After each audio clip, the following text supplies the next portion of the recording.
रूप से मिलनी चाहिए। क्योंकि एक बार को आप सोचिए, आखिर उस बच्चे की गलती क्या होती है जो एक गरीब घर में पैदा होता है और उसको बेहतर शिक्षा से वंचित होना पड़ता है। शिक्षा के सामने एक पैसे की दीवार खड़ी है, जो जितनी ऊंची दीवार लांघ सकता है, जो जितना अधिक पैसा शिक्षा पे खर्च कर सकता है, वो उतनी बेहतर शिक्षा पा सकता है। लेकिन अगर एक देश एक है, लोकतांत्रिक देश है, तो शिक्षा भी सबको एक समान रूप से तो मिलनी ही चाहिए। आज परिस्थिति ये है कि एक तरफ तो प्राइवेट स्कूल हैं जो लूट के अड्डे बने हुए हैं, वहाँ पे आप एडमिशन कराने जाएंगे तो सिर्फ एडमिशन के नाम पे ही आपको 10,000 20,000 रुपये देना होगा। और कमीशन खोरी का ऐसा धंधा है कि कॉपी, किताब, टाई, बेल्ट, ड्रेस, जूता कहाँ से खरीदना है ये आप नहीं तय करेंगे वो प्राइवेट स्कूल वाले। यानी आम लोगों की मेहनत की आखिरी कौड़ी उनके जेब से वसूल लेना चाहते हैं। और दूसरी तरफ सरकारी स्कूलों में न तो पर्याप्त टीचर हैं, न पर्याप्त बिल्डिंगें हैं। 2019 का ही ये पुराना आंकड़ा है कि हर 100 में से 52 स्कूलों में या तो एक टीचर है या 2 टीचर हैं। और उन्हीं टीचरों के ऊपर जिम्मेदारी थोप दी जाती है कि जनगणना करो, मतगणना करो, पशु गणना करो, तमाम काम करवाए जाते हैं। और 19 के बाद से तब से कितने टीचर रिटायर हुए होंगे और 18 के बाद से कोई टीचर की वैकेंसी भी नहीं है।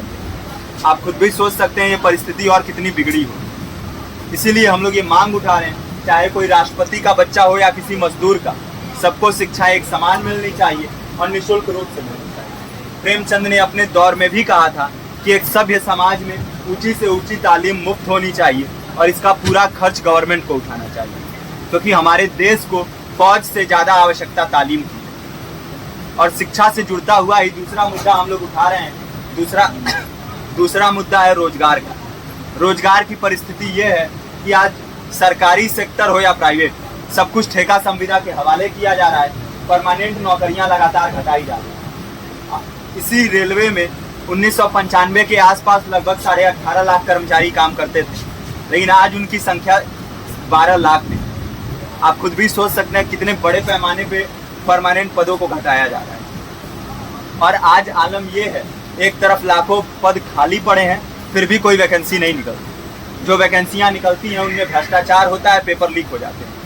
RO, UP police, BPSC, SSC, CGL, ऐसे तमाम पेपर लीक हो चुके हैं, आप लोग भी जानते ही हैं। अभी नीट की धांधली में ये पता चला कि एक एक पेपर 30 लाख से 50-50 लाख रुपए में बेचा गया। हम और आप तो ये पैसा नहीं दे सकते। पूरी की पूरी कारस्तानी सरकार, प्रशासन, शिक्षा माफियाओं की होती है। और भुगतता कौन है?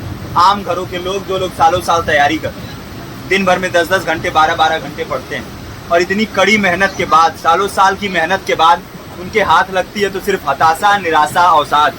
बहुत से छात्र नौजवान जो इस बेबसी में, इस डिप्रेशन में नहीं जी पाते, आत्महत्या तक के कदम उठा लेते हैं। लेकिन ये देश की विडंबना है कि टीवी चैनल, अखबार, मीडिया, नेता, मंत्रियों के लिए कहीं ये कोई मुद्दा नहीं है। उनके लिए मुद्दे हैं तो जाति, धर्म, रंग, नस्ल, अगड़ा पिछड़ा।